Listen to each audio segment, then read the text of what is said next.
Well, good afternoon, everyone. We still have some people coming in, but we're going to go ahead and get started. I want to be respectful of your time and start as close to on time as possible.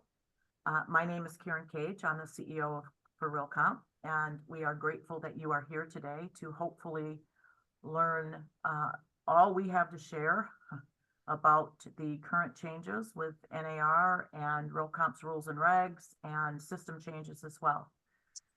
So we're very thankful that you would take the time out of your day to join us today. Excuse me.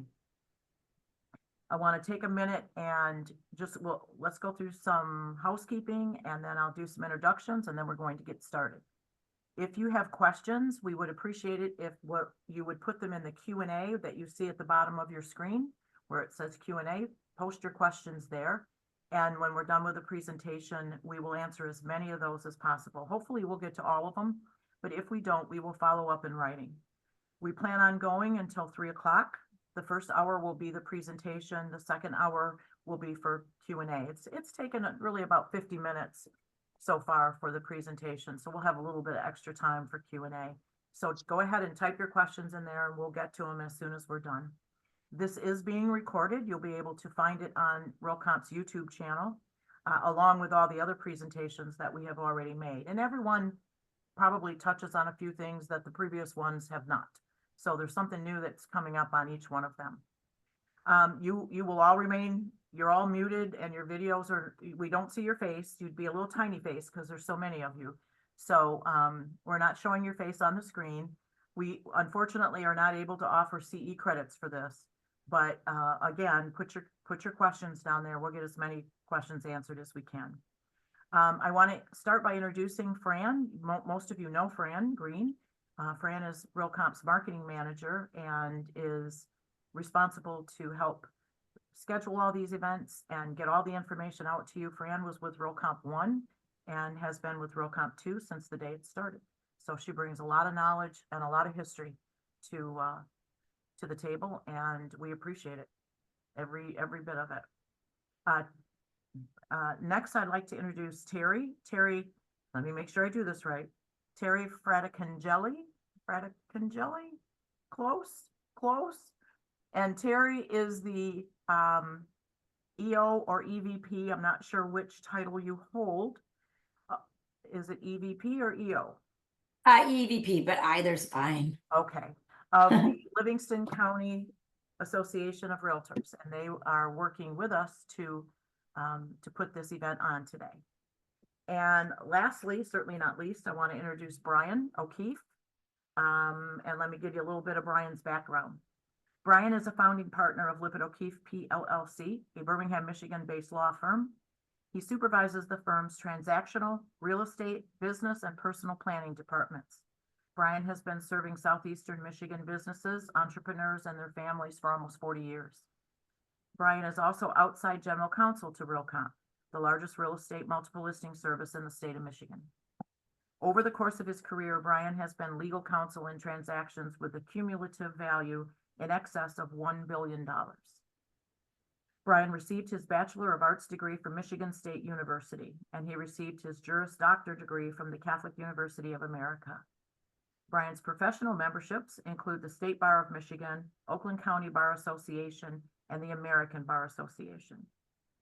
Brian is a longtime philanthropist and has served on numerous community and company boards and committees, including the Manresa Retreat House and the Young Entrepreneurs Organization. Brian lives in Birmingham with his wife and their 4 children. So Brian, take it away.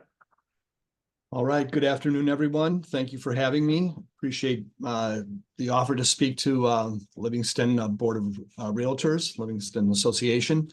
Every good webinar needs a good disclaimer. So let me read to you the disclaimer for this webinar. Due to the nature of this town hall, please be advised of the following. The information disseminated during this town hall may not be exhaustive of the subjects covered during this town hall or of all of the subjects which may impact the business of the participants of this town hall. By disseminating information during this town hall, Lippitt O'Keefe and its agents are not inviting or establishing or intending to invite or establish any attorney-client relationship, principal-agent relationship, or any other legal or business relationship. The attorneys at Lippitt O'Keefe are licensed to practice law only in the state of Michigan, and nothing during this town hall shall be construed to constitute legal advice under the laws of any other jurisdiction. The attorneys at Lippitt O'Keefe are not accountants nor tax advisors, and nothing during this town hall shall constitute or be construed to constitute tax advice or a tax opinion. And by participating in this town hall, Lippitt O'Keefe and the participants of this town hall are not intending to coordinate the actions of competitors in violation of state or federal law, but rather we are sharing information in an attempt to comply with applicable state and federal law. The outline for today is as follows. We're going to talk a little bit about the genesis of the Morrill and Sitzer cases, which led to the national settlement that we're all discussing, and which are the requiring these rule changes. We'll talk about the practice changes in detail. We'll talk about the implemented timing, and we'll talk about changes to the MLS system and forms that arise out of the settlement. Finally, as Karen alluded to, we'll have a Q&A session. So as we go along, please submit your questions. We've had some great questions over the past couple of presentations, and I'm sure you all will have some questions today. We'll endeavor to answer all that we can get to. This presentation will go on, as Karen said, about 50 minutes to an hour, and then we'll have up to an hour for questions and answers. So the Sitzer and Morrill cases, they're the impetus behind the settlement agreement, but just very briefly, the real estate industry has been under scrutiny since almost since its inception. Why is that? All of you out there are, although colleagues in the practice of real estate, you're also competitors with one another. And it's been the Department of Justice's position over time that there's been some coordination amongst competitors in the real estate industry. And whenever there looks like there's cooperation or coordination of efforts, that often leads to questions about whether or not there's a conspiracy to commit a violation of the antitrust rules. And some of the rules that NAR has implemented and required all of us to adhere to have also led to that conclusion by the Department of Justice. In 2017, as a result of a lot of these investigations by the DOJ, plaintiffs in the state of Missouri filed a class action lawsuit against NAR and other defendants, claiming that real estate commissions were too high and that the cooperative compensation rules were leading to those commissions being too high. This case was brought in the Missouri federal court by home sellers in that state. Subsequently, in 2019, the Morrill lawsuit was filed in the Northern District of Illinois, also against NAR and a group of other defendants, but it was a much larger lawsuit. It was really on behalf of home sellers throughout the country, and again, alleging that the NAR cooperative and compensation rules were violative of the Antitrust Act. RealComp was named in this complaint, but was not a defendant. We did have to provide some information through a subpoena, a discovery subpoena, and we did all of that. We were never named as a defendant, despite what some of you may have heard or what might have been out there in some of the real estate circles. Around the same time, the Department of Justice and the FTC also looked into the NAR, National Association of Realtors, and their commission rules. And the DOJ brought a lawsuit against NAR on the basis of some of these same rules. The parties set about settling that lawsuit, and they got to the verge of a settlement. But the department, some of the provisions of the settlement provided that the DOJ had to back off from continuing to investigate the real estate industry. And so on the eve of that settlement, the Department of Justice withdrew from the settlement, saying that they didn't think that the settlement completely covered all of the concerns that they were interested in. NAR tried to force the DOJ into the settlement agreement. There was a lot of jockeying back and forth. There were appeals of whether or not the settlement agreement was effective or not up to the Court of Appeals for the District of Columbia. Ultimately, it was ruled that the settlement between NAR and the Department of Justice was not effective.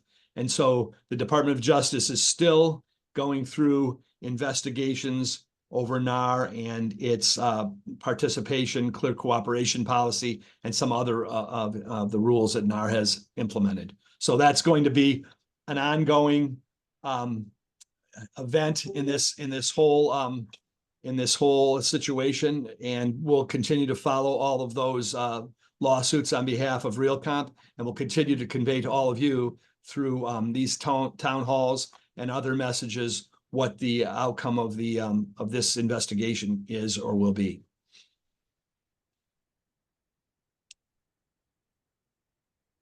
The Sitzer case went to trial in October of 2023.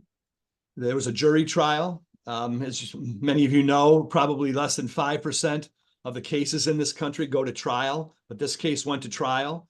The Sitzer case did, and the jury awarded the plaintiffs $5.36 billion in damages. As you can imagine, then the jury found exactly what the plaintiffs had alleged, that the clear cooperation and compensation rule that NAR had promulgated and that it had required the MLSs to implement was a conspiracy to fix prices, and it had the effect and purpose of raising, inflating, and stabilizing brokerage commissions paid by home sellers. $5.36 billion in damages. As you can imagine, that got everyone's attention. Right after the jury award, there were dozens of copycat cases filed around the country. And since the Sitzer case only involved Missouri home sellers, you can imagine what the damages might have been in the Morrill case, which was a much broader case, as I said, that concerned most of the other states. And so if you take Missouri and extrapolate what the rest of the country might have incurred in alleged damages, you can see that it would have been in the billions and billions of dollars. All of those things forced really NAR and a number of the other defendants to begin to negotiate a settlement. And a settlement was negotiated and reached in March of 2024. The settlement has not been fully implemented yet. I'll get into that a little bit more in a minute, but in March of 2024, the plaintiffs and NAR announced a settlement, which will probably be finally effectuated by the end of this year. The plaintiffs are still required, as a result of the class action rules, are still required to do a lot of notification to the class about the settlement. So that's all ongoing. And in the meantime, the MLSs and others are implementing these rule changes. So as I said, there was a national settlement, a nationwide settlement. It was agreed that the settlement would resolve claims against NAR. It would resolve claims against all realtor associations. It would resolve claims against all association-owned MLSs. And it would resolve claims against brokerage firms with a principal who is a realtor whose 2022 volume is below $2 billion. So for all of you out there that are brokers, if you have a brokerage where your 2022 volume was below $2 billion in total volume, then you are covered by this settlement. There's nothing else that you need to do. It is self-effectuating against you. Which means it'll be a good thing as long as we implement all these rule changes. There's nothing you have to do. There's no opting in, none of that. The settlement amount was greatly reduced from the $5.6 billion to $418 million. So it's a manageable amount. NAR and some of the large brokerages and defendants in the Morrill case are responsible for paying this amount. And the settlement class covers all persons who sold a home listed on an MLS anywhere in the United States where a commission was paid to any brokerage in connection with the sale of the home. These sales are time limited based on states and jurisdictions. In Michigan, all home sales are covered from October 31st, 2017 onward. Home sales that occurred prior to that date the claims on those sales are barred by the statute of limitations, principally. So every claim by Michigan home sellers should be covered by this settlement agreement. Interestingly, however, and I'll get to this in a minute in more detail, there are lawsuits over buyers of homes during the same time period that are not part of this settlement. There are two types of entities that are not automatically covered by the settlement. Those are brokerages with residential transaction volume over $2 billion in 2022 and non-realtor MLSs. So for those of you who have a brokerage out there that has over $2 billion in volume in 2022, you have to opt into this settlement arrangement. If you haven't done so already, you should retain legal counsel, and you should talk to your legal counsel about the methodology for opting in. There are some brokerages across the country that have not of this size that have not opted into this settlement agreement. They are negotiating with the plaintiffs over the terms of the settlement. One of the biggest objections for opting in was the amount of money that had to be paid by those brokerages that are of this size and that were opting in. So it's really a discussion over damages. But there are a number of brokerages that have not opted in. And there are a number of non-realtor MLSs who have not opted in. Again, most of the discussion is over the damages that these groups had to pay as a result of the settlement and opting in. You can go to the next slide, Fran. So to summarize, RealComp is a released party under this agreement and does not have a monetary obligation to pay a settlement fee. RealComp executed Exhibit B to the settlement agreement, which asserts and requires us to implement practice changes. NAR members are covered individually. All of you that are capital R realtors in the group are covered individually, unless you're an independent contractor or an employee of Home Services of America or one of its affiliates. That is the last corporate defendant that's still litigating the Sitzer and Burnett case, and so therefore, if you're a member of Home Services of America, you're not yet covered by this settlement agreement. And employees of the remaining non-settling defendants named in the cases covered by the settlement are also not covered. Primarily, most of you out there, as I would imagine, are covered, but there are some exceptions. We can go on to the next. So the NAR settlement requires practice changes, and it requires that the MLS, RealComp, implement these practice changes and be sure that the brokers and agents are implementing these changes. Again, just to go back a minute, there are ongoing lawsuits by buyers of homes over the last 6 or 7 years. They're still pending. We were notified just yesterday that some of those cases may be on the verge of settlement. If they're settled, there may be additional practice changes that we'll have to implement, but for now, these are the practice changes that need to be implemented. I'll summarize them. Offers of compensation are now prohibited on the MLS. As such, all compensation-related fields were removed from RealComp during the week of July 15th, 2024. Brokers and agents must now communicate offers of compensation via phone, email, in person, through their own websites, but not through the MLS. So as I've said in past town halls, in some way we're going back. I've been practicing law since 1986. In some ways, we're going back to the good old days of pre-internet, where brokers and agents had to contact one another through the mail or with a phone call and decide how they're going to handle a transaction between their clients. This is now the preferred methodology for doing business. To address the issues of agents posting offers of compensation and remarks, RealComp will begin running listing cleanup routines as of August 14th. This will help us find and remove non-compliant references to compensation. Additionally, users will not be able to enter this type of data into remarks.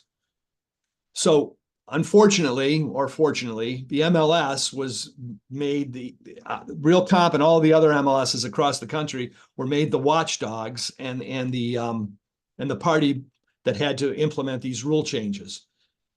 So like it or not, we're responsible at RealComp for implementing these rule changes, and we intend to do that to the best of our ability while still providing all of you with a vibrant MLS.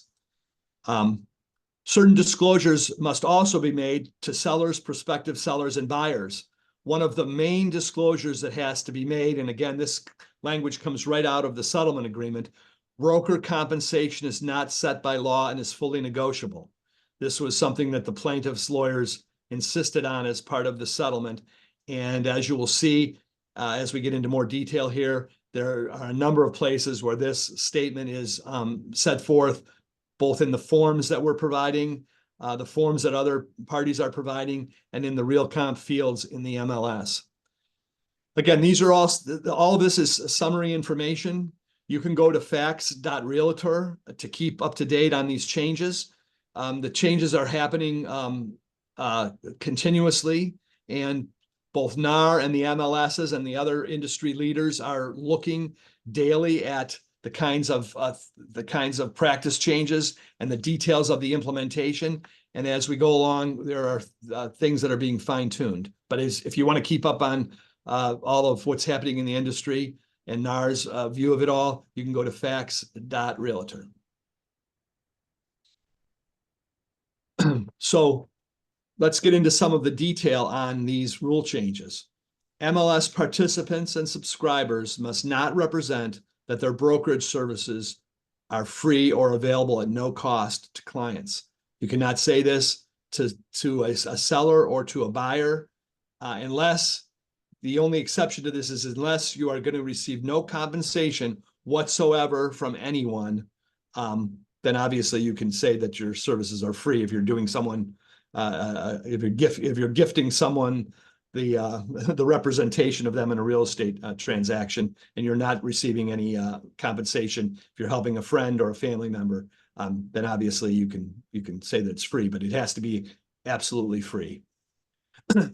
A written agreement is now required for all MLS participants acting for buyers. So we have prepared for RealComp, and RealComp has made available to all of you a purchaser agency agreement, designated agency, and a purchaser agency agreement traditional. Of course, many of the brokers have similar forms. The Michigan Realtors have similar forms, but we've prepared forms that are compliant with the settlement agreement for your use. And they're in the RealComp form bank.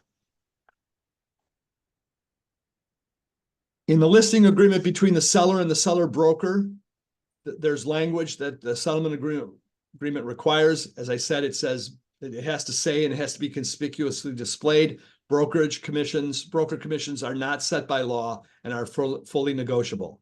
In our documents that we've prepared for RealComp, the exclusive right to sell, the exclusive agency, the limited agency, and others, we have this language so that we are compliant with the settlement agreement. MLS participants acting for sellers must, and this is very important, and there's a lot of questions about this, and this is one of the details that it's going to be more difficult to actually moderate and effectuate and to put into practice. But MLS participants acting for sellers must conspicuously disclose to sellers and obtain seller approval for any payment made to another broker.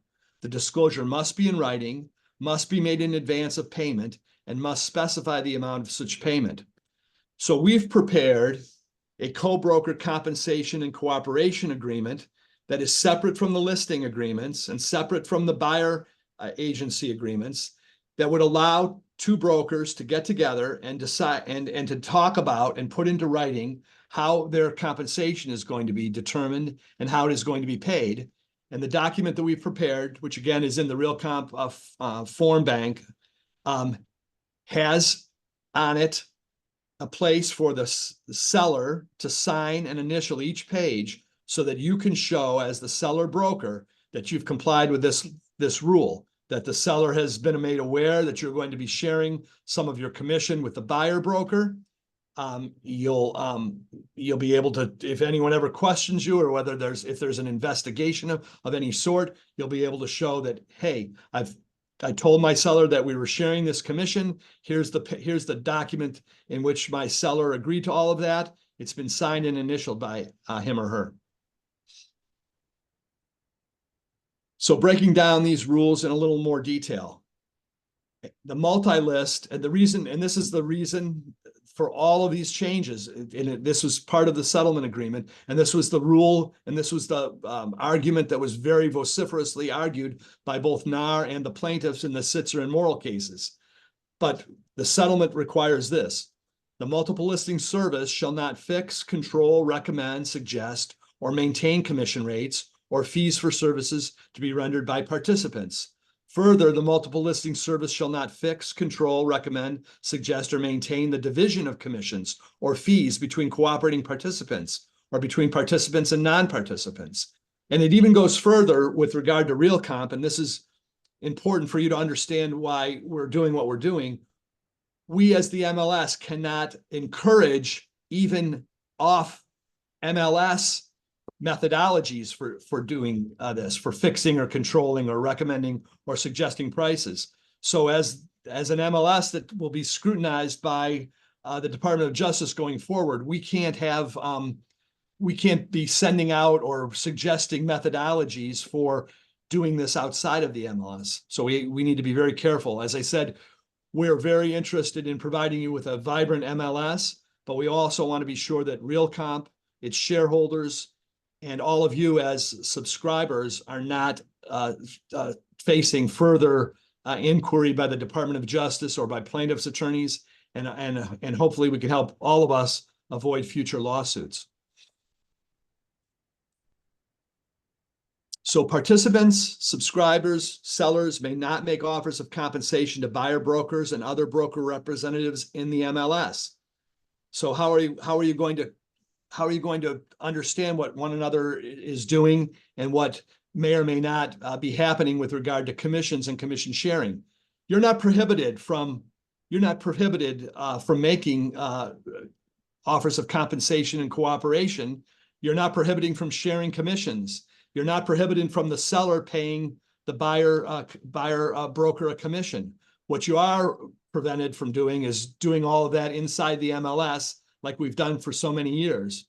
But you're not prohibited from doing that outside of the MLS through, as I said, phone calls, meetings, documents going back and forth by email. So what we've determined is that there should be an agreement somewhat like this co-broker cooperation and compensation agreement that can be used by all of you to set forth all of this and to be sure that the seller and the buyer understand how everyone's being compensated. This is just one suggestion for a form. You can create your own forms. You can use broker forms if they meet with the terms of the settlement. You can use MI Realtor forms if they meet with the terms of the settlement. We're not trying at RealComp to substitute our judgment for any of the brokers or other industry participants. We're simply trying to provide you with an alternative or one way of doing business that is compliant with the settlement agreement. So this form that you see here, which is available on the MLS in the Forms Bank, is compliant, in our opinion, with the settlement agreement.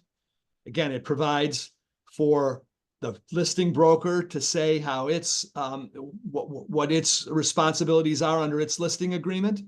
It provides for the cooperating broker to provide what its responsibilities are under its agreement with its buyer. And then it talks about on subsequent pages how commissions are going to be shared if they are in fact going to be shared.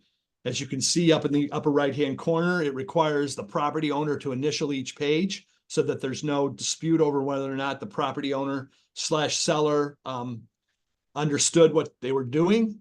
And it requires the seller to sign at the end of the document so that the seller is fully informed as to whether or not there's a sharing of commissions.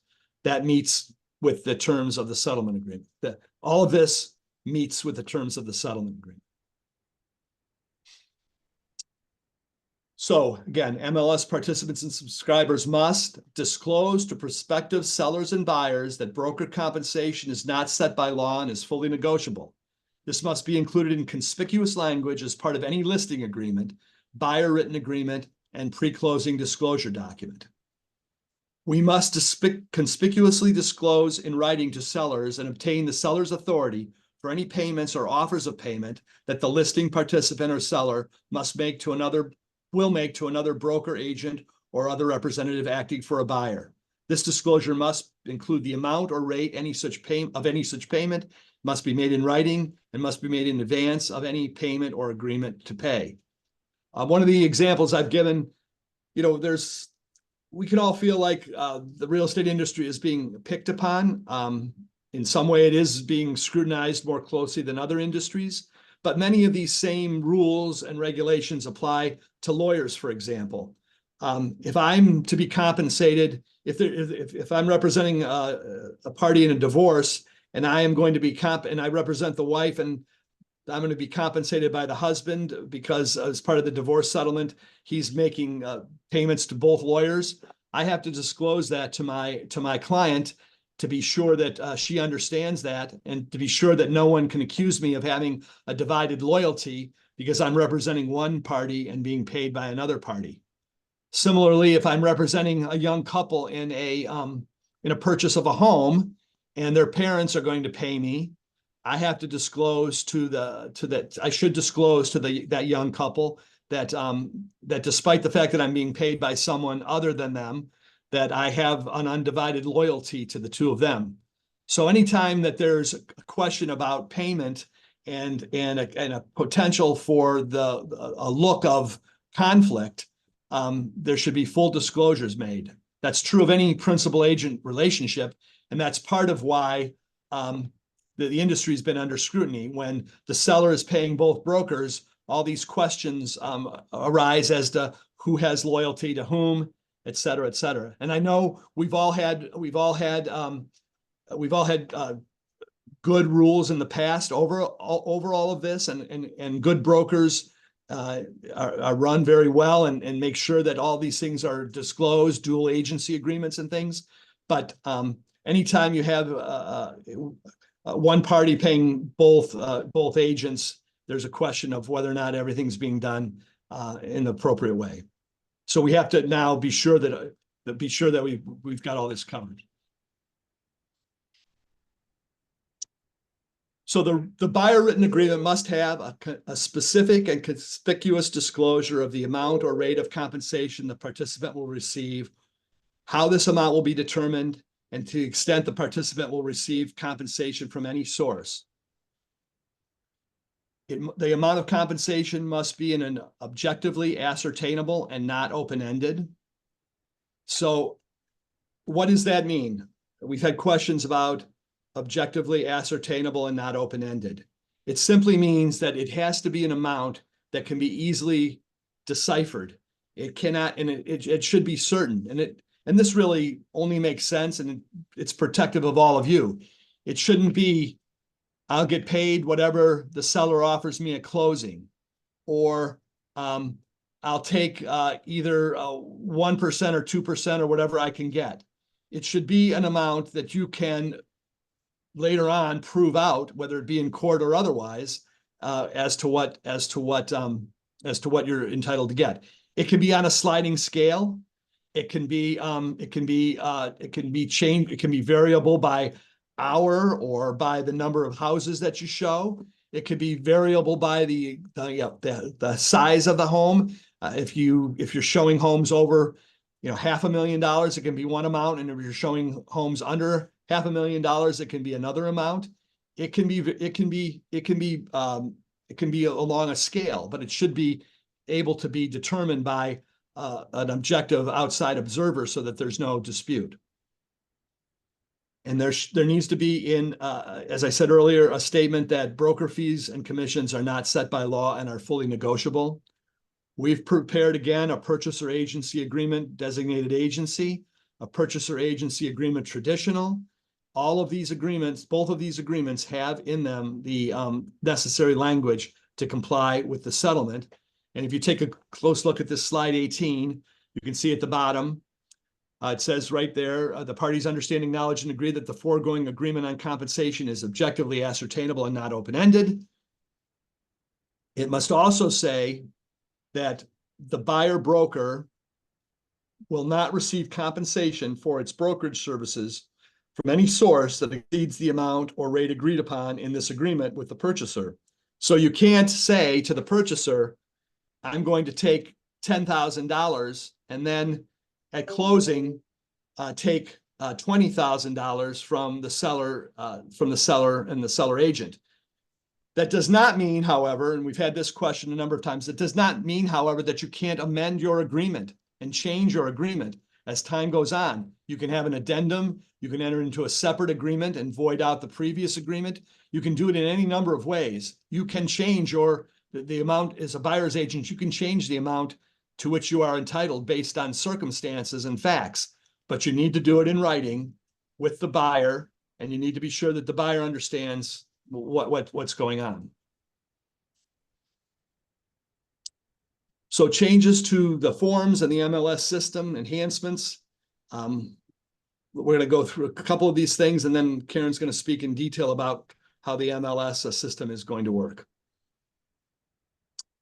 So we've updated the forms. There's a listing agreement between the seller and the listing broker. It's now there's an exclusive right to sell agreement and an exclusive agency agreement, as I said. And in those forms, we have a statement: broker commissions are not set by law and are fully negotiable. It's in boldface. It's in a different type, it's in italics. It's meant to bring to everyone's attention this very important settlement requirement. There's also a statement you can see here on the screen below. The parties understand, acknowledge, and agree that the foregoing agreement on compensation is objectively ascertainable and not open-ended. This is to remind all of you that you should enter into an agreement that everyone understands and it's not open to dispute or uncertainty. We are going to continue to, the buyer agreements have similar language. We are going to continually monitor NAR and other actors in the industry to be sure that we're keeping up with best practices. It's been a lot of question out there about why things are changing. I'll just give you an example. The California MLS had promulgated a bunch of forms, promulgated a bunch of rules. No sooner had they done all of that than the Department of Justice and a consumer watchdog group jumped in and said that they thought all of their forms and all of their rules were still not compliant with the settlement, or that were designed to try to get around the settlement. So we don't want that to happen at RealComp. And to the extent that we're learning, and to the extent that we're watching others and we're seeing changes being made, and whether those changes are fully implemented by us, or we feel like we're still doing the best despite other parties, we're going to continue to watch those things and pass along that knowledge to all of you as we go. So the following forms have been added to Docs Plus, have been updated and added. As I said, we're continuing to make revisions to the forms to make them better. And we're going to continue to provide you with other forms. Of course, as I said also earlier, we're not substituting our or suggesting a means of doing business to all of you, to all of the brokers out there. We want you to follow the rules that and the regulations and the business practices that all of you want to follow. We're just providing a set of documents and some suggestions as to how to be compliant with the settlement agreement. We certainly don't have, we're not suggesting that ours are better or the only way to do business, but we do know that the documents that we've provided are compliant. So we've prepared a co-broker cooperation and compensation agreement that I went into in some detail. We think that's an important document. As I said, you can do your own document that's similar. You can create something that is a variable on this, but it's one good way to be sure that you're complying with the settlement agreement, because you've got a document that both brokers have signed and that the seller has signed, so that the seller knows if there's compensation being paid to the buyer agent. We've got a limited service listing contract. We've got an exclusive right to sell or lease contract. We'll have an exclusive agency limited contract coming shortly. We have a purchaser agency agreement designated agency, and a purchaser agency agreement traditional, and an MLS entry only contract. We'll have purchase agreements coming. We've got a lot of work ahead of us, but we're going to continue to provide you with documents that are we hope best practice. So I'll lead into this, and then Karen will go into some of the detail on this. But we've learned that the California MLS, amongst others, they had added a pre-sale concession field to the MLS. Immediately, industry players started discussing how this pre-sale concession field could be used as a methodology for tipping off others as to what commissions might be offered. That is not in keeping with the desires of the settlement agreement. So when pre-sale concessions started to be discussed, there was a question about whether or not it was just going to exacerbate the situation and lead to new lawsuits, new threats, new ways of trying to do what the settlement agreement was prohibiting everyone from doing. So we looked at this pre-sale concession fields. Initially, we thought that they had some importance, but in retrospect, after some consideration, we are going to begin with August 17th without pre-sale concession fields. We're going to continue to follow this. We're going to continue to try to get further direction from NAR and others and see what others in the industry are doing. But for the time being, despite an earlier announcement, we are not going to have pre-sale concessions in the MLS. I think Karen will go into a little more detail now. Thanks, Brian. Go ahead. Okay, thanks, Fran. I want to make sure that everybody understands that the next concessions we're going to look at and talk about these are closing concessions. These did not take the place of the pre-sale concessions. As Brian said, after listening to feedback from a lot of different sources, we decided it was in the best interest of RealComp and our subscribers not to add those pre-sale concession fields. And again, we'll continue to watch and see what the industry is doing, what they're talking about, and if we need to make a change as we move forward, we will do so. But you will notice that as of this morning, actually, they were installed last night, you now have some additional concession fields when you will go in and report a property as closed or sold. So the first thing you'll see, of course, is another disclaimer that says in these fields, you shall not make offers of compensation, don't disclose compensation, don't represent brokerage services are free. This is something you're going to see everywhere throughout the system. Don't make any concession limited to or conditioned on the retention of or payment to another broker or representative. And you'll see how that really wouldn't fit here anyway. But we do have to make those disclaimers throughout the system. So as you're going in and marking the property sold, some of these fields were already there. We just expanded on it to help define what the concessions are for. So the first thing you'll answer is, were there concessions that were paid, yes or no? And that's a simple yes or no answer. Let me point out that all of these fields are optional. You don't have to fill in any of them. If there were concessions paid toward closing costs, what was that amount? And these are dollar amounts that you are to put in here. Were there concessions that were paid toward improvement costs, maybe a new roof or a driveway? That's where you would put that amount. Were there financing costs that were helped paid? This is where you would put that. Are there professional fees, maybe an attorney fee? Other than broker commissions, this is where you would put that amount. And were there any other kind of concessions that were paid? And that's where you could put that amount. Where it shows the total closing concessions, the system will add up all of the amounts for you, and it'll put the amount in that box.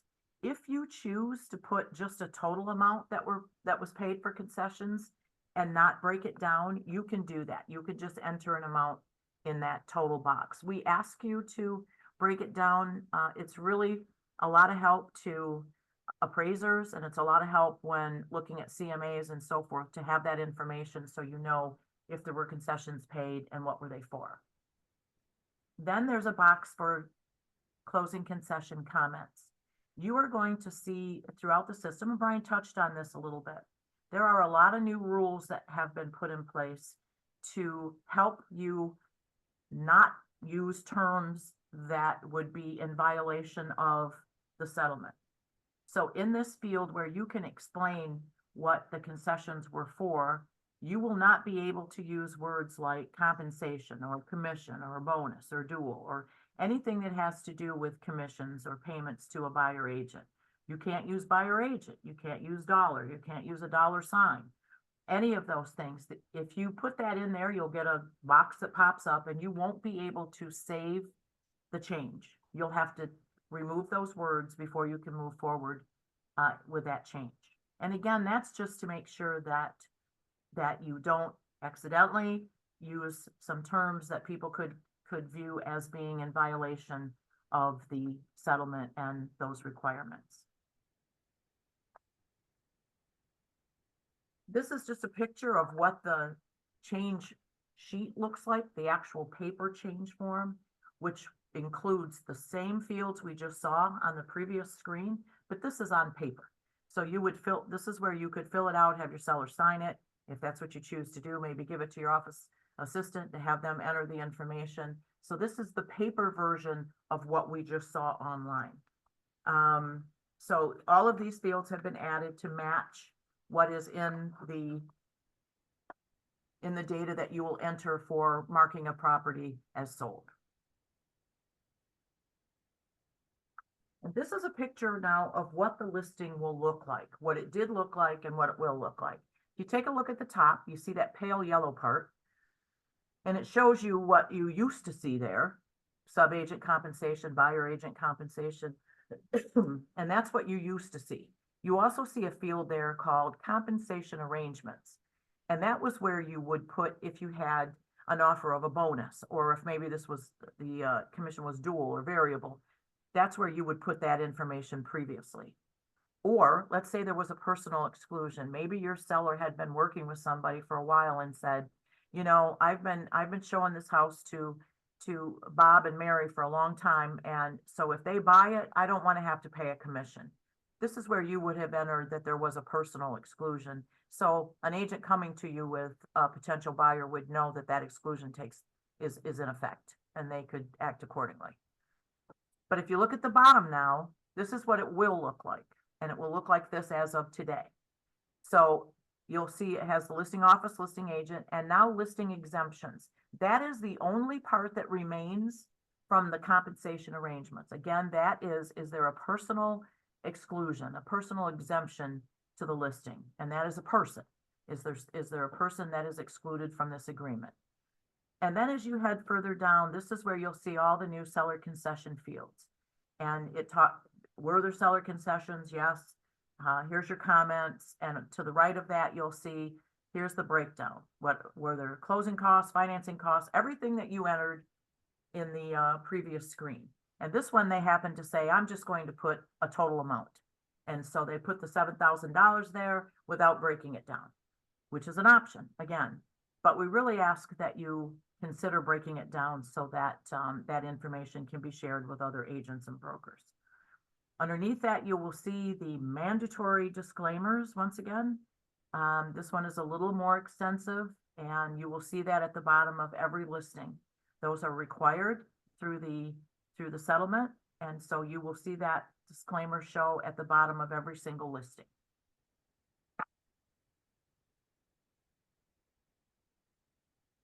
Okay.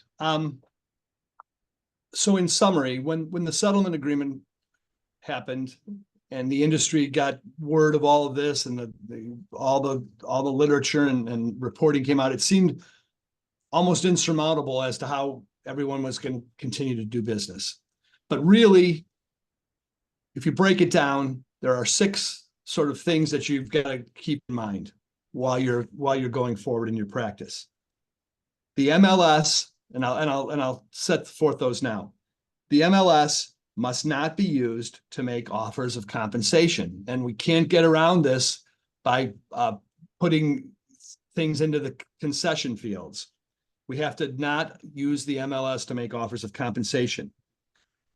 In our forms, we have to state that commissions are fully negotiable and not set by law.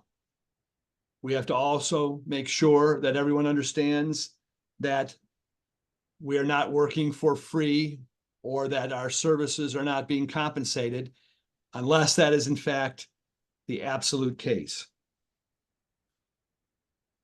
We must have, as our commissions, amounts that are objectively ascertainable and not open-ended. So it has to be clear as to how you're going to get paid. And it can't be, I'll get paid whatever I'm offered, that kind of thing. It has to be not open-ended. The buyer has to enter into a buyer agreement with the buyer broker before the first home is sold. Very important. You should not be showing homes to buyers without having a commission agreement in place. That commission agreement can be revised, can be changed, it can be amended, it can be torn up and a new one can be entered into if things change with your buyer. If you represent them for longer than you thought, or you represent them in different transactions than you thought, or if the seller broker is going to offer you more than what your buyer broker agreement says with your buyer. You can amend your agreement with your buyer, but it has to be in writing. There has to be something in place before you show the first home, and the buyer has to fully understand how you're going to be compensated. And then lastly, if the selling broker is sharing commissions with the buyer broker, and again, that's not prohibited. You can do that. You just have to do it outside of the MLS. Then the seller has to be fully informed, has to enter into a written agreement, and it has to be entered into before that commission is paid. You can't go to closing, share commissions, and then go back to your seller afterwards and say, oh, by the way, I want you to sign this. You should have the seller understand what commission sharing is being done, if any, prior to being bound to share the commission with anyone. So if you keep in mind those 5 or 6 things, we will be in full compliance with the settlement agreement. So what are we going to do going forward? There's been a lot of talk about that. Some people feel as if the industry is going to be impacted and commissions are going to go down. That may in fact be the case. That's what the plaintiff's lawyers clearly hope by way of the settlement agreement, that commissions come down. During these litigation, there was analyses done throughout the world as to what commissions are being paid in other countries, similarly situated countries, and some of those indicate that commissions are substantially lower than in the United States. And maybe there'll be some effect on that. Maybe there'll be less individuals in the industry. But to those of you that are conducting, thorough practices, for those of you that are full-time in the sale of real estate, I think you'll all be just fine, and we'll find a way to continue to render good service and be fairly compensated for that. That doesn't mean that the DOJ and the FTC is going to stop its investigation. They're investigating right now other rules that NAR has promulgated. And as I said earlier, anytime you have a group of competitors, which all of us in the industry are, if you have a group of competitors that are seemingly coordinating efforts in one way or another, then it's open to scrutiny from the Department of Justice as being in violation of the antitrust rules. What will happen to NAR? NAR's got a big settlement to pay. They're going to continue to try to act as an advocate in the industry, and we'll have to see how successful they are at that. Will there be non-realtor MLS participation? There are already MLSs across the country that have non-realtors in them. Some of they're not affiliated with NAR because that's not allowed by the NAR rules, but there are MLSs that are not that are owned by non-realtor groups. And there might be new structures, like in any industry, like in any world where things continue to progress. There may be new structures that arise out of all of this. We'll continue to advocate on behalf of all of you. We will continue to provide you with the best and most vibrant MLS that we can, and RealComp will stay on top of all of the industry developments as we go forward. I can assure you of that. So thank you, everyone. I think that does it for the presentation so far. Questions and answers now from the group. Okay. How do home sellers properly effectively make a claim in the settlement? They would be notified by mail, weren't they, Brian? Yes, that's part of what the plaintiff's lawyers are now being required to do.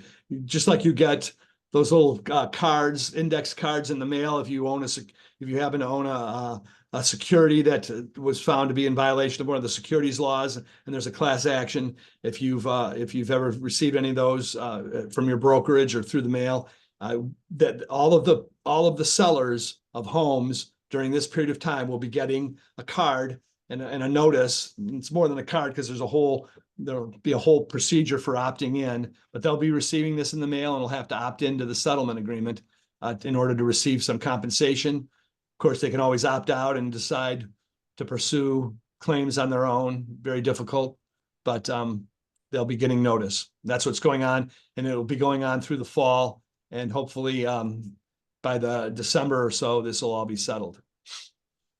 How does, pardon me, does this affect transactions that are now in motion? Well, I think that there's a couple of variables to that. Everything that's in motion should be complied with under the current rules, so that you should have, in effect, good agreements, as we've discussed. If there was some offer of compensation on the MLS, that you're relying on, the best practice, and that's no longer in the MLS because it's that has been done away with. The best practice is to reaffirm that in writing, going forward and before the closing. By the way, under the statute of frauds, everything that is real estate related, this is Michigan common law, and common law throughout the United States, the statute of frauds requires that dealings in real estate all be in writing. So it's only best practice to have things in writing.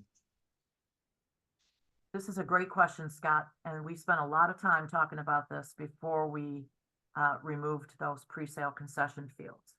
There are instances that the seller may be offering legitimate concessions or allowances due to a circumstance or need with the property, repairs, etc. Will we be allowed to include language to that effect in the public or realtor remarks? What we concluded, Brian, is the word concession is not one of the blocked words. So you could put in the remarks, Scott, that there is a concession being offered. What you can't put is a dollar sign. You can put a number. You could put, you could put a 2 to represent $2. You can't put a dollar sign. Or you could say simply concessions offered and have those that are interested call you and find out what those concessions are. Right. And the board spent a lot of time talking about this. Knowing that there were legitimate times when in these circumstances where concessions or allowances were being offered. So we didn't use the word concession as one of the blocking words. So you will be able to say that there is a concession offered. You'll just have to work around all of the other words that are not allowed in order to save the listing. And I will agree with Karen, without disclosing confidential board discussions in any great detail. People are advocating on all sides of this. Yeah. Some want very vibrant pre-sale concession fields. Others want none at all. As I said, across the country, there's discussion over this. So for the time being, we've come to the conclusion that we've come to. There are still ways to convey concessions. Concessions can be done off the MLS in documentation that is agreed upon between the parties. But for the time being, the pre-sale concession fields are eliminated from the MLS, and the concession in remarks, the way to convey concessions is going to be limited. Now, this next one's not really a question, it's a statement that says, if we're truly acting as a fiduciary for the seller, why would we want to publish that the seller is willing to make concessions? I would say this is related to the pre-sale concessions, and that was one of the discussions we had when it was agreed that we would not offer those pre-sale concessions. We had a lot of discussion about this one too. But tied into that, when we list concessions paid, it also lowers the value of that home when an appraiser uses that property in the appraisal of a different property. And we had a lot of discussion about this as well. Correct, right. But that is the case today, because today you could put your concessions in. We spread them out a little bit and gave you the opportunity to explain exactly what they were for. But right now you can put concessions in as well to make people know that there were concessions that were paid. So the difference is we've just kind of expanded it. And, you know, NAR has published something that says if appraisers are calling you and asking you for details on these concessions or other features of the transaction, that you cooperate with them and give them that information so they can do their job to help you do your job. So we did have a lot of conversation about that too.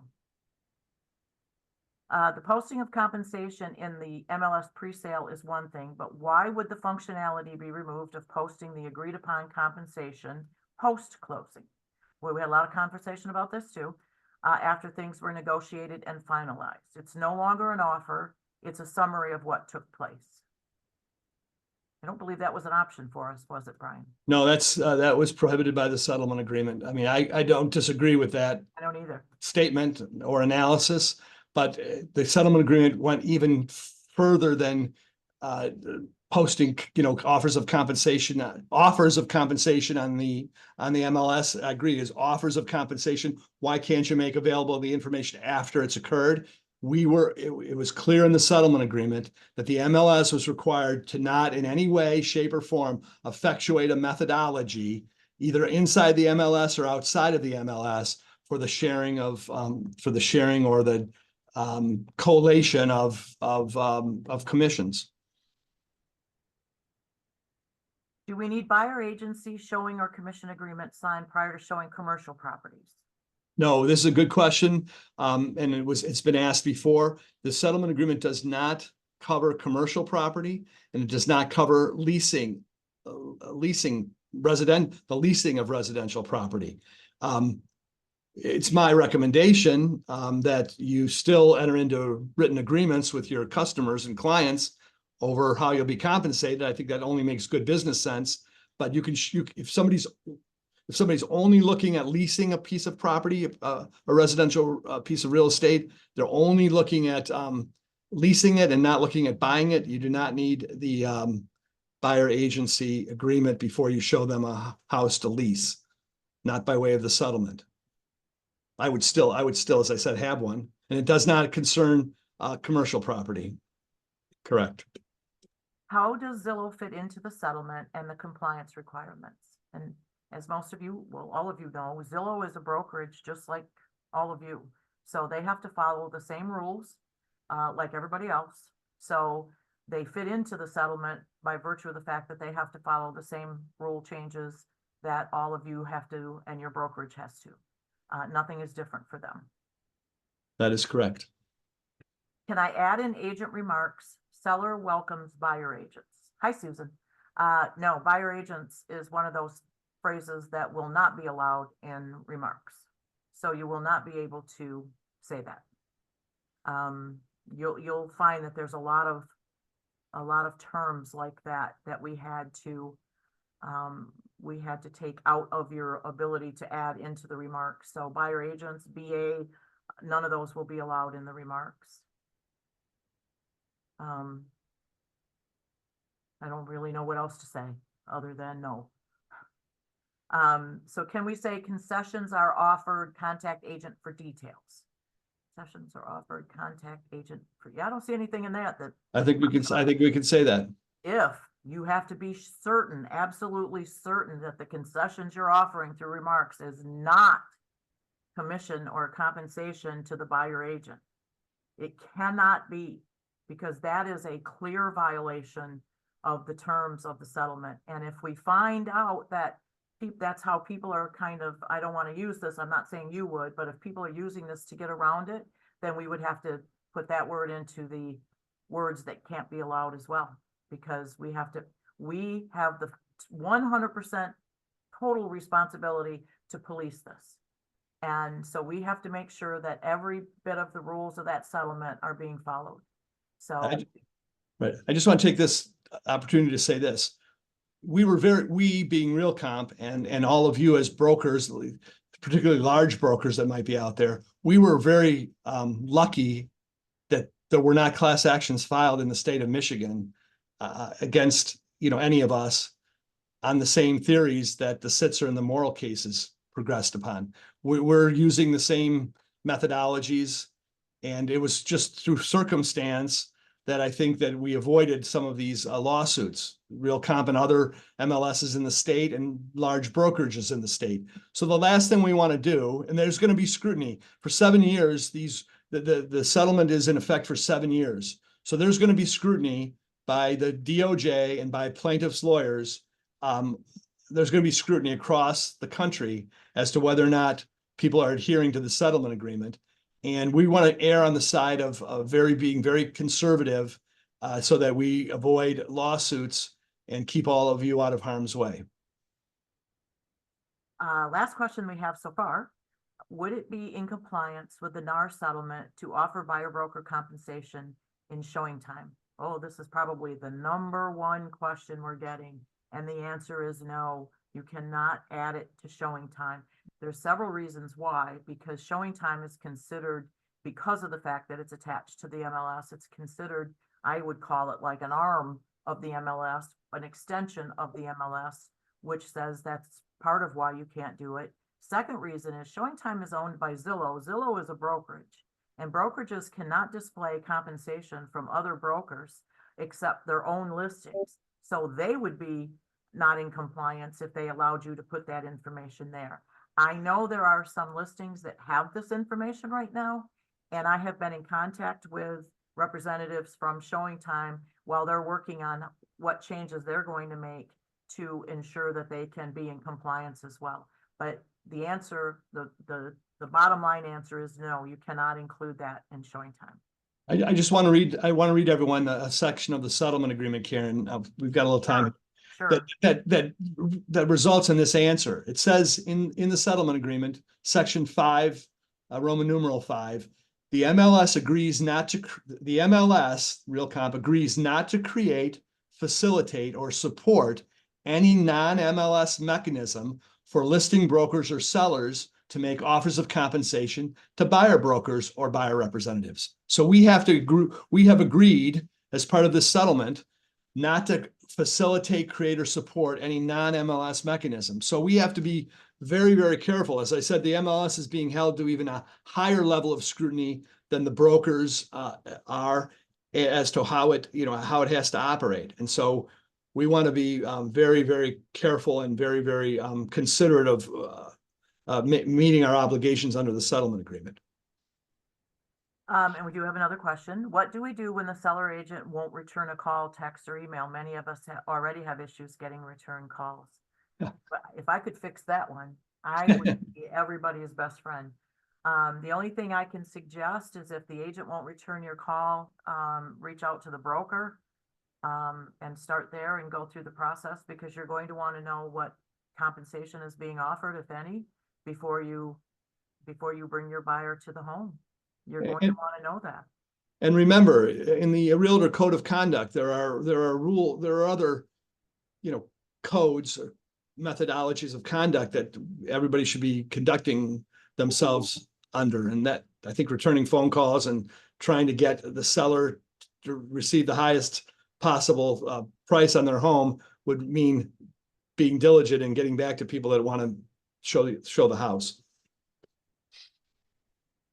Well, that is all of the questions. Thank you all for spending an hour and 15 minutes with us. That went really fast. We appreciate that you would find this important enough to take the time out of your day. We really do appreciate it. You know where to find me if you have additional questions. If you think of some follow-up questions, please don't hesitate to reach out.